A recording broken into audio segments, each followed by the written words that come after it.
Friends నేను చేస్తున్న credit cards videos కింద మన సబ్స్క్రైబర్స్ నుంచి రెగ్యులర్గా వస్తున్న కమెంట్స్ ఏంటి అని అంటే, అన్న నువ్వు క్రెడిట్ కార్డ్స్ గురించి బాగానే చెప్తున్నావు, కానీ క్రెడిట్ కార్డ్ వచ్చిన తర్వాత దాన్ని ఎట్లా వాడుకోవాలని చెప్పేసి కూడా క్లియర్గా ఒక వీడియో చేయండి అని అడుగుతున్నారు. సో మీరు ఈ ఒక్క వీడియో చూస్తే మీకు క్రెడిట్ కార్డ్ గురించి ఏం తెలియకున్నా క్రెడిట్ కార్డ్ ఎలా వాడాలి అనే సబ్జెక్ట్లో మీకు పర్ఫెక్ట్ క్లారిటీ వస్తుంది. కమింగ్ టు ద పాయింట్, మీరు ఏదైనా క్రెడిట్ కార్డ్కి అప్లై చేసుకున్న తర్వాత మీకు క్రెడిట్ కార్డ్ అప్రూవ్ అయ్యి బై పోస్ట్లో ఇంటికి వస్తుంది కదా. కార్డ్ వచ్చిన తర్వాత మీరు ఫస్ట్ చూసుకోవాల్సింది ఏంది అన్నిటికంటే ముందు అని అంటే, ఆ కార్డుకి మీకు ఎంత లిమిట్ వచ్చిందో చెక్ చేసుకోండి. ఆ లిమిట్ని ఖచ్చితంగా మీరు మైండ్లో పెట్టుకోండి, గుర్తుపెట్టుకోండి, ఎందుకో మీకు ముందు అర్థమవుతుంది. సెకండ్ మీరు చేయాల్సింది ఏంటి అని అంటే, ఆ కార్డ్ని యాక్టివేట్ చేసుకోవాలి. యాక్టివేట్ చేసుకుంటేనే మీరు ట్రాన్సాక్షన్స్ అంటే ఖర్చు పెట్టచ్చు ఆ కార్డ్ ద్వారా.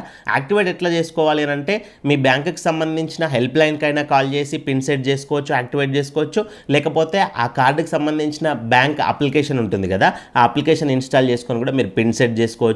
అండ్ ట్రాన్సాక్షన్స్కి కూడా ఎనేబుల్ చేసుకోవచ్చు. అంటే ఇప్పుడు ఆన్లైన్లో మీరు ట్రాన్సాక్షన్ చేయాలంటే ఆన్లైన్కి సంబంధించిన ట్రాన్సాక్షన్స్ అనేది ఎనేబుల్ చేయాలి. ట్యాప్ అండ్ పే అంటే ఇప్పుడు స్వైప్ మిషన్స్ ఉన్న దగ్గర మనం ఇట్లా కార్డు ట్యాప్ పెట్టగానే పేమెంట్ అవుతుంది కదా. సో అట్లా కావాలంటే కానీ మీరు ట్యాప్ అండ్ పే ఆప్షన్ అయితే ఎనేబుల్ చేయాలి. సో ఇట్లాంటివి అనేది చేసుకొని మీరు కార్డ్ని యాక్టివేట్ చేసుకోవాలి. థర్డ్ పాయింట్, కార్డ్ని ఎట్లా యూజ్ చేయాలి అని అంటే, క్రెడిట్ కార్డ్ తీసుకున్నాక మనకు రెగ్యులర్గా ఉండే ఖర్చులన్నిటికీ కూడా మ్యాక్సిమం ఆ కార్డు పనిచేస్తుంది. ఫస్ట్ వచ్చేసి అందరు మొబైల్ యూజ్ చేస్తున్నారు కదా. సో మొబైల్కి సంబంధించిన రీఛార్జెస్ చేసుకోవచ్చు. మీ ఇంట్లో డిటిహెచ్ కానీ వైఫై కానీ పవర్ బిల్స్ కానీ ఇట్లాంటివి కూడా పే చేసుకోవచ్చు. తర్వాత షాపింగ్స్ ఆఫ్లైన్లో అయినా ఆన్లైన్లో అయినా ఎక్కడైనా మీరు షాపింగ్ చేసుకోవచ్చు. అండ్ ఫ్యూయల్ దగ్గర పెట్రోల్ డీజిల్ ఫిల్ చేసుకునే దగ్గర, హోటల్స్లో, రెస్టారెంట్స్లో ఇట్లా స్వైపింగ్ మిషన్ ఎక్కడున్నా కానీ స్వైపింగ్ మిషన్ ఉన్న ప్రతి చోట కూడా మీరు ఈ కార్డ్ని స్వైప్ చేసి కానీ ట్యాప్ అండ్ పే పెట్టి కానీ యూజ్ చేసుకోవచ్చు. చాలా మందికి తెలియని ఇంకొక ఇంపార్టెంట్ పాయింట్ ఏంటి అని అంటే, మీకు వచ్చిన క్రెడిట్ కార్డ్ కనుక రూపాయి వేరియంట్ అనుకోండి, ఆ రూపాయి వేరియంట్ క్రెడిట్ కార్డ్ని మీరు యూపీఐ యాప్స్కి కనెక్ట్ చేసుకోవచ్చు. ఫోన్పే, పేటిఎం, గూగుల్ పే ఇట్లాంటివి ఉన్నాయి కదా. సో వీటికి కనెక్ట్ చేసుకొని మీరు ఏవైనా షాపింగ్స్ చేసినప్పుడు సూపర్ మార్కెట్స్లో కానీ కిరాణా స్టోర్స్లో కానీ అక్కడ క్యూఆర్ కోడ్స్ ఉంటున్నాయి కదా, మర్చెంట్ క్యూఆర్ కోడ్స్.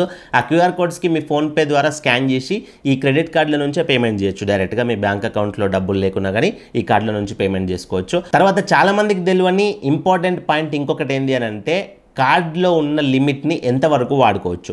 ఎగ్జాంపుల్గా నేను స్టార్టింగ్లో చెప్పినా కదా, మీకు కార్డ్ వచ్చినాక ఫస్ట్ లిమిట్ని గుర్తుపెట్టుకోండి మైండ్లో అని చెప్పేసి. ఎగ్జాంపుల్గా మీకు క్రెడిట్ కార్డు యొక్క లిమిట్ అనేది ఒక ₹1,00,000 వచ్చింది అనుకోండి. సో చాలామంది ఏం చేస్తారంటే, నాకు ₹1,00,000 లిమిట్ ఉంది కదా అని చెప్పేసి ఇష్టం ఉన్నట్లు ఖర్చు పెట్టేస్తారు. లేకపోతే ఏమైనా కొనుక్కునే దగ్గర క్యాష్ బ్యాంక్లో అమౌంట్ ఉన్నా కానీ కార్డు ఉంది కదా అని చెప్పేసి 70,000 ఐటమో 80,000 ఐటమో ఏసీయో ఏదైనా కొనుక్కునేటప్పుడు కార్డుల నుంచే పేమెంట్ చేస్తారు. అట్లా ఎట్లా పడితే అట్లా కార్డు యూజ్ చేయకూడదు. సో మీకు ఏదైతే క్రెడిట్ లిమిట్ ఉందో అందులో 35% మాత్రమే యూజ్ చేయాలి. మీకు ₹1,00,000 క్రెడిట్ లిమిట్ ఉంటే 35,000 లోపు మాత్రమే యూజ్ చేయాలి. అట్లా మీరు క్యాల్కులేషన్ చేసుకోండి, మీకు ఎంత లిమిట్ ఉంది, ఆ లిమిట్లో 35% అంటే ఎంత అవుతుంది. మీరు మీకు వచ్చిన లిమిట్ ఇంటూ 35% డివైడెడ్ బై 100 కొట్టేశారంటే మీకు ఆ లిమిట్ అనేది వస్తుంది. సో ఆ 35% లిమిట్లో మాత్రమే వాడుకోవాలి. మీరు ఈఎంఐ పెట్టుకున్నా, నార్మల్ ఖర్చులు పెట్టినా కానీ ఎటు చేసి మీకు బిల్ జనరేట్ అవుతుంది కదా, బిల్ జనరేట్ అయ్యేలోపు 35% కంటే తక్కువగానే మీకు బిల్ జనరేట్ అయ్యేటట్టు చూసుకోండి. ఎందుకన్నా 35% వాడుతున్నారు, ₹1,00,000 లిమిట్ ఉన్నప్పుడు 35,000 వాడుకోవడం ఎందుకు అని అంటే, మీరు ఎవరైతే 35% లోపు వాడతారో మీ క్రెడిట్ స్కోర్ అంటే సిబిల్ స్కోర్ ఇవన్నీ ఉన్నాయి కదా, ఆ స్కోర్ అనేది మీకు ఇంక్రీజ్ అవుతుంది. అండ్ ఫ్యూచర్లో మీకు ఏమైనా లోన్స్ కావాలన్నా, ఇంకో క్రెడిట్ కార్డ్స్ కావాలన్నా, ఇట్లాంటివి ఏవి కావాలన్నా కానీ మీకు ఈజీగా అప్రూవల్స్ అయితే వస్తాయి. మీరు 35% కాకుండా 50%, 70%, 100% యూటిలైజ్ చేసుకున్నారనుకోండి, మొత్తం లిమిట్ వాడుకున్నారనుకోండి, సో మీకు సిబిల్ స్కోర్ అనేది తగ్గిపోయి, క్రెడిట్ స్కోర్ తగ్గిపోయి మీకు ఫ్యూచర్లో అప్లై చేసుకునే కార్డ్స్, లోన్స్ అనేటివి రిజెక్ట్ అవుతాయి. నెక్స్ట్ ఇంపార్టెంట్ పాయింట్, చాలా మంది కన్ఫ్యూజ్ అయ్యే పాయింట్, బిల్ ఎప్పుడు జనరేట్ అవుతుంది, బిల్ ఎప్పుడు పే చేయాలి. ఇందులో చాలా మంది కన్ఫ్యూజ్ అవుతారు. అంటే హయ్యర్ ఎడ్యుకేషన్స్లో క్వాలిఫై అయిన వాళ్ళు కూడా ఈ విషయంలో కన్ఫ్యూజ్ అవుతారు. సో నేను మీకు సింపుల్గా చెప్తే అర్థం చేసుకోండి. సో క్రెడిట్ కార్డ్స్లో బిల్ జనరేషన్ డేట్స్ అనేటివి, బిల్ పేమెంట్ డేట్స్ అనేటివి డిఫరెంట్గా ఉంటాయి. ఒక్కొక్క కార్డు ఒక్కొక్కలాగా, అంటే ఒక్కొక్క బ్యాంకు ఒక్కొక్కలాగా సెట్ చేసుకుంటుంది. సో ఎగ్జాంపుల్గా కొన్ని కార్డ్స్ మంత్ ఎండ్ దాకా యూజ్ చేసిన అమౌంట్ అంతా కూడా నెక్స్ట్ మంత్ ఫస్ట్ రోజు బిల్ జనరేట్ చేస్తాయి. కొన్ని కార్డ్స్ మిడిల్ ఆఫ్ ది మంత్లో బిల్ జనరేట్ చేస్తాయి. ఇంకా మీకు క్లియర్గా అర్థమయ్యేలా చెప్పాలి అని అంటే ఎగ్జాంపుల్గా జనవరి అనుకోండి, ఇది జనవరి 1 నుంచి జనవరి 31 లోపు మీరు ఎంతైతే అమౌంట్ యూజ్ చేసుకుంటారో, ట్రాన్సాక్షన్ చేస్తారో క్రెడిట్ కార్డ్ని వాడి, అంత అమౌంట్కి ఫిబ్రవరి 1 రోజున బిల్ జనరేట్ అవుతుంది. 1 రోజున బిల్ జనరేట్ అయినాక మీకు మరొక 15 రోజులు టైం ఇస్తాడు ఈ బిల్ కట్టడానికి. ఫిబ్రవరి 15 దాకా టైం ఇస్తాడు. కొంతమంది కొన్ని బ్యాంక్స్ 20 దాకా టైం ఇస్తారు, కొంతమంది ఫిబ్రవరి 18 దాకా టైం ఇస్తారు. సో నార్మల్గా ఏ కార్డ్ అయినా 15 డేస్ అయితే టైం ఇస్తుంది. సో ఫిబ్రవరి 15 దాకానే అనుకోండి. సో ఫిబ్రవరి 15 లోపు మీరు జనవరిలో వాడుకున్న అమౌంట్కి బిల్ వచ్చింది కదా, ఆ బిల్ అనేది కట్టేసేయాలి. ఆ బిల్ ఫిబ్రవరి 15 లోపు కట్టకపోతే అప్పుడు మీకు ఆ అమౌంట్ పైన పెనాల్టీస్ కానీ, లేట్ పేమెంట్ ఫీజు కానీ, ఇంట్రెస్ట్ కానీ అట్లాంటివన్నీ పడతాయి. ఇంకొన్ని కార్డ్స్కి మిడిల్ ఆఫ్ ది మంత్లో బిల్ జనరేట్ అవుతుందని చెప్పిన కదా, అంటే ఎగ్జాంపుల్గా జనవరి 15 నుంచి ఫిబ్రవరి 15 1 మంత్ కదా. సో ఫిబ్రవరి 15 లోపు వాడిన అమౌంట్ అంతటికి కూడా ఫిబ్రవరి 16 రోజున బిల్ జనరేట్ అవుతుంది. సో ఫిబ్రవరి 16 నుంచి 15 రోజులు కానీ 18 రోజులు కానీ అట్లా మీ కార్డ్ని బట్టి మీకు మళ్ళీ బిల్ డ్యూ డేట్ అనేది అక్కడ జనరేట్ అవుతుంది, చూపిస్తుంది.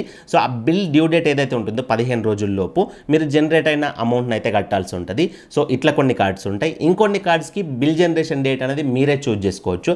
ఎగ్జాంపుల్గా మీరు సాలరీడ్ పర్సన్ అనుకోండి, మీకు 10వ తారీఖు నాడు సాలరీ అనేది క్రెడిట్ అవుతుంది. సో మీరు 10వ తారీఖు నాడు బిల్ కట్టాలి అనుకుంటే మీకు బిల్ అనేది ఎప్పుడు జనరేట్ అవ్వాలి అని చెప్పేసి మీరే క్యాలిక్యులేట్ చేసుకొని మీకు ఇష్టమున్న డేట్ని మీ క్రెడిట్ కార్డ్ హెల్ప్ లైన్ టీమ్తో మాట్లాడి బిల్ జనరేషన్ డేట్ అనేది చూజ్ చేసుకోవచ్చు. అట్లా కొన్ని బ్యాంక్స్ ప్రొవైడ్ చేస్తాయి, కొన్ని ప్రొవైడ్ చేయవు. ఇట్లా 3 రకాలుగా bill generation, bill payment dates అయితే ఉంటాయి. సో దీనిపైన మీకు క్లారిటీ వచ్చి ఉంటుంది. ఇంకొకటి బిల్ పేమెంట్ అంటే జనరేట్ అయిన అమౌంట్ ఉంటుంది కదా, ఆ అమౌంట్ కూడా 2-3 రకాలుగా చూపిస్తుంది. ఎట్లా పే చేయాలి అని చెప్పి చాలామంది కన్ఫ్యూజ్ అవుతారు. సో బిల్ పేమెంట్లో 3 రకాలు ఉంటాయి. ఒకటి అవుట్ స్టాండింగ్, 2 మినిమం డ్యూ, ఇంకొకటి బిల్ డ్యూ.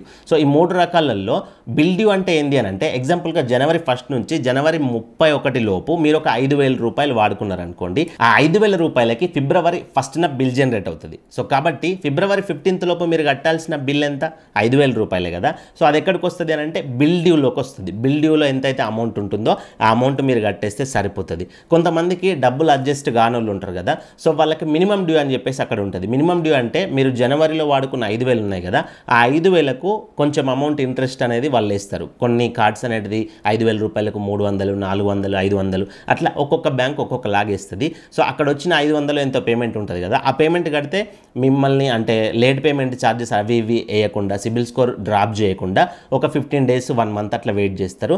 అది జస్ట్ టెంపరీ అంతే, లాంగ్ టైం కట్టుకోవడానికి కాదు. ఎప్పుడైనా ఏదైనా మంత్లో మీకు శాలరీ లేట్ అయినా, ఎక్కువ ఖర్చులున్నా ఆ మినిమం డ్యూని అప్పుడప్పుడు వాడుకోవచ్చు. రెగ్యులర్గా మినిమం డ్యూని అస్సలు వాడకండి. సో నెక్స్ట్ థర్డ్ ఏంది అని అంటే అవుట్ స్టాండింగ్. అవుట్ స్టాండింగ్ అంటే ఎగ్జాంపుల్గా జనవరి 1 నుంచి 31 దాకా 5,000 రూపాయలు వాడుకున్నారు కదా, మీకు ఫిబ్రవరి 1 రోజు 5,000కి బిల్ జనరేట్ అయింది. అండ్ ఫిబ్రవరి 1 నుంచి కూడా మీరు ఇంకా అమౌంట్ అవసరం ఉంటే కార్డ్ ట్రాన్సాక్ట్ చేసుకుంటారు. ఫిబ్రవరి 1 రోజు కానీ, 2nd రోజు కానీ, 3rd రోజు కానీ ఇంకొక 2,000 ఏదో ఒక అవసరాలకి మీరు కార్డును వాడుకున్నారు అనుకోండి.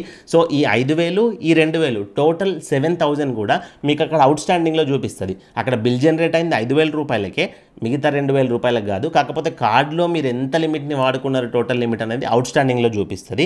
సో మీరు పే చేసుకోవాలంటే ఆ 7,000 పే చేసుకోవచ్చు, లేదు జనవరిలో వాడిన అమౌంట్కే బిల్ జనరేట్ అయిన దానికే చేసుకుంటామని అంటే 5,000 రూపాయలు కూడా బిల్ డ్యూ పైన సెలెక్ట్ చేసుకొని పే చేసుకోవచ్చు. ఎటు చేసి మీరు ఖచ్చితంగా పే చేయాల్సింది ఏంటి అని అంటే ఫిబ్రవరి 1 రోజు 5,000 రూపాయలకి బిల్ జనరేట్ అయింది కదా, అది పే చేయాలి కంపల్సరీ. తర్వాత పాయింట్ ఏంటి అని అంటే ఇప్పుడు మనకు బిల్ జనరేట్ అయింది కదా, ఆ బిల్ని ఎట్లా పేమెంట్ చేయాలో చాలా మందికి తెలియదు. మీకు ఈజీగా అయిపోవాలని అంటే ఫోన్పే కానీ, గూగుల్ పే కానీ, పేటిఎం కానీ ఉన్నాయి కదా, వాటి నుంచి అనేది మీ కార్డ్ నెంబర్ ఎంటర్ చేసి బిల్ అమౌంట్ అనేది ఎంటర్ చేసి పే చేయొచ్చు. కాకపోతే అందులో ఒక చిన్న మైనస్ పాయింట్ ఏంటి అని అంటే ఒక్కొక్కసారి మీరు బిల్ కట్టిన వెంటనే మీ కార్డుకి బిల్ వస్తాయి, ఒక్కొక్కసారి 24 గంటలు అనేది పడుతుంది. లేదు మేము అఫీషియల్గా ఇన్స్టెంట్గా మాకు యాడ్ అయిపోవాలి బిల్ అని అంటే ఆ కార్డుకి సంబంధించిన అప్లికేషన్స్ ఉంటాయి, వాటిని ఇన్స్టాల్ చేసుకొని మీరు బిల్ పేమెంట్స్ చేసేసుకోవచ్చు అఫీషియల్గా. ఎగ్జాంపుల్ మీ దగ్గర ఎస్బీఐకి సంబంధించిన క్రెడిట్ కార్డ్స్ ఉన్నాయి అనుకోండి, ఎస్బీఐ కార్డ్ యాప్ ఉంటుంది. ఎగ్జాంపుల్ మీకు యాక్సిస్ క్రెడిట్ కార్డ్స్ ఉంటాయి, యాక్సిస్ బ్యాంక్ యాప్ ఉంటుంది.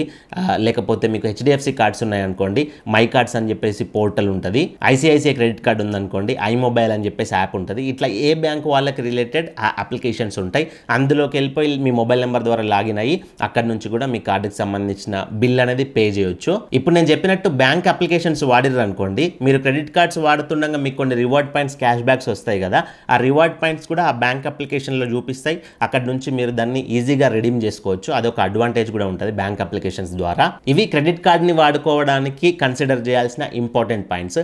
ఇంకొన్ని అడిషనల్ పాయింట్స్ ఏంటి అని అంటే, మనకి క్రెడిట్ కార్డ్స్ చాలామంది ఫ్యూయల్ స్టేషన్లో యూజ్ చేస్తారు పెట్రోల్ డీజిల్ ఫిల్ చేయించుకోవడానికి. సో కొన్ని క్రెడిట్ కార్డ్స్కి సర్చార్జ్ వేవర్ అనేది ఉంటుంది, కొన్ని క్రెడిట్ కార్డ్స్కి సర్చార్జ్ వేవర్ అనేది ఉండదు. సర్చార్జ్ అని అంటే మనకి 1% అనేది ఫ్యూయల్ దగ్గర ఎక్స్ట్రా కట్ అవుతుంది. ఎగ్జాంపుల్గా మీరు 1000 రూపాయల పెట్రోల్ అనేది ఫిల్ చేపిస్తే క్రెడిట్ కార్డ్ ద్వారా 1%, 1000కి 10 రూపాయలు అనేది ఎక్కువ కట్ అవుతుంది. మీకు సర్చార్జ్ వేవర్ ఉందనుకోండి, ఆ 10 రూపాయలు మళ్ళీ మీకు వాపస్ వచ్చేస్తుంది.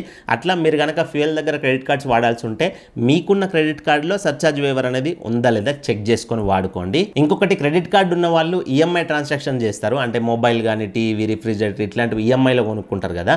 సో వీళ్ళకి 2 రకాలుగా ఈఎంఐ అనేది పెట్టుకోవచ్చు. ఒకటి, మీరు ప్రొడక్ట్ అనేది షోరూంలోనో ఆన్లైన్లోనో కొనుక్కునేటప్పుడే ముందే కార్డ్ డీటెయిల్స్ ఎంటర్ చేసిన తర్వాత ఈఎంఐ టెన్యూర్ సెలెక్ట్ చేసుకోవచ్చు, 3 నెలల, 6 నెలల, 9 నెలల. సో అక్కడే మీకు కార్డు ఆ అమౌంట్కి ఎంత ఇంట్రెస్ట్ పడుతుంది అదంతా కూడా చూపిస్తుంది. లేదంటే మీరు ఖర్చు పెట్టిన అమౌంట్, ట్రాన్సాక్షన్ చేసిన అమౌంట్ ఉంది కదా, దాన్ని బిల్ జనరేషన్ కంటే ముందు కూడా ఈఎంఐ కన్వర్ట్ చేసుకోవచ్చు. మీరు అప్లికేషన్ల నుంచి కానీ హెల్ప్లైన్కి కాల్ చేసి కానీ కన్వర్ట్ చేసుకోవచ్చు. అట్లా సెకండ్ ఆప్షన్ కూడా ఉంటుంది. కానీ మీరు ఖర్చు పెట్టిన తర్వాత ఈఎంఐ కన్వర్ట్ చేసుకోవాలంటే ఇంపార్టెంట్ ఒక కండిషన్ ఏంటి అని అంటే, మినిమం 2000 రూపీస్ కంటే ఎక్కువ స్పెండ్ చేసినవి ఉంటాయి కదా, వాటిని మాత్రమే ఈఎంఐలో కన్వర్ట్ చేసుకోవచ్చు. అండ్ ఇంకొక ఇంపార్టెంట్ అడిషనల్ పాయింట్ ఏంటి అని అంటే, మాక్సిమం అన్ని క్రెడిట్ కార్డ్స్లో క్యాష్ విత్డ్రాల్ ఆప్షన్ అనేది ఉంటుంది. ఎగ్జాంపుల్గా మీకు 1,00,000 రూపాయల క్రెడిట్ లిమిట్ వస్తే ఆ 1,00,000 రూపాయల్లో 20,000 నుంచి 40,000 మధ్యలో మీరు క్యాష్ అనేది ఏటీఎంలో నుంచి విత్డ్రాల్ చేసుకోవచ్చు ఆప్షన్ ఉంటుంది. సో మీకు ఎప్పుడైనా ఎమర్జెన్సీగా అవసరం పడి మీరు ఆ కార్డులో నుంచి క్యాష్ అనేది విత్డ్రా చేసుకోవాలంటే చేసుకోవచ్చు. కాకపోతే అట్లాంటివి చేయకండి. ఎందుకనంటే క్రెడిట్ కార్డులో నుంచి మీరు క్యాష్ విత్డ్రాల్ చేసుకుంటే మీకు ఛార్జెస్ పడతాయి విత్డ్రాల్ చేసినప్పుడు, ఎక్కువ ఛార్జెస్. అండ్ అది కాకుండా మీరు ఎంతైతే అమౌంట్ తీసుకున్నారో అమౌంట్ పే చేసేదాకా కూడా ఇంట్రెస్ట్ అనేది పడుతుంది. సో అదంతా వేస్ట్ ఆఫ్ థింగ్. అది కాకుండా మీకు ఎప్పుడైనా డబ్బులు ఎమర్జెన్సీగా ఉంటే మీరు క్రెడిట్ కార్డులో నుంచి పేరెంట్ కానీ ఎడ్యుకేషన్ ఫీజ్ మెథడ్ కానీ యూజ్ చేసి మీ బ్యాంక్ అకౌంట్కి డబ్బులు ట్రాన్స్ఫర్ చేసుకోవచ్చు. బ్యాంక్ అకౌంట్కి వచ్చినాయంటే మీరు ఎక్కడైనా క్యాష్ తీసుకోవచ్చు, మీకు కావాల్సిన వాళ్ళకి ట్రాన్స్ఫర్ చేసుకోవచ్చు. సో దానికి కూడా ఛార్జెస్ ఉంటాయి. కాకపోతే ఫ్రీగా క్రెడిట్ కార్డ్ నుంచి బ్యాంక్ అకౌంట్కి డబ్బులు ట్రాన్స్ఫర్ చేసుకోవాలంటే హౌసింగ్ యాప్ని యూజ్ చేసిరనుకోండి, ఒక మొబైల్ నెంబర్కి ఫస్ట్ టైం ఫ్రీగా ట్రాన్సాక్షన్ అయితే చేసుకోవచ్చు. సో దాని గురించి నేను సెపరేట్ వీడియో చేసిన డెడికేటెడ్, దాని లింక్ డిస్క్రిప్షన్లో ప్రొవైడ్ చేస్తా. ఇక్కడ వీడియో ఇస్తున్నా చూడండి. ఎవరికైనా క్రెడిట్ కార్డు ఉన్న వాళ్ళకి డబ్బులు బ్యాంక్కి ట్రాన్స్ఫర్ చేసుకునే అవసరం ఉంటే దాన్ని చెక్ చేయండి, పక్కా యూజ్ అవుతుంది మీకు. సో ఈ రకంగా మీరు క్రెడిట్ కార్డ్స్ని అయితే యూజ్ చేసుకోవచ్చు. ఇవి కాకుండా మీకు ఇంకా ఏవైనా డౌట్స్ ఉన్నాయనుకోండి క్రెడిట్ కార్డు వాడే విషయంలో, అవి కింద కమెంట్ చేయండి. డెఫినెట్గా నేను వాటి గురించి కూడా ఇంకొక పార్ట్ 2 వీడియో చేసి అప్లోడ్ చేస్తా. అండ్ ఇప్పటి వరకు మీకు అసలు క్రెడిట్ కార్డ్సే లేకపోతే ఈజీగా అప్రూవల్ అయ్యే క్రెడిట్ కార్డ్స్, బిగినర్స్కి యూజ్ అయ్యే క్రెడిట్ కార్డ్స్ లింక్స్ అనేది నేను డిస్క్రిప్షన్లో కామెంట్ బాక్స్లో ప్రొవైడ్ చేస్తా. వాటి పైన క్లిక్ చేసి అప్లై చేసుకోండి. అండ్ ఇలాంటి మరిన్ని వీడియోల కోసం మన ఛానల్ సబ్స్క్రైబ్ చేసుకొని పక్కన బెల్ బటన్ యాక్టివేట్లో పెట్టుకోండి. మరొక మంచి వీడియోతో కలుసుకుందాం. Thank you for watching. See in the next video. జై హింద్.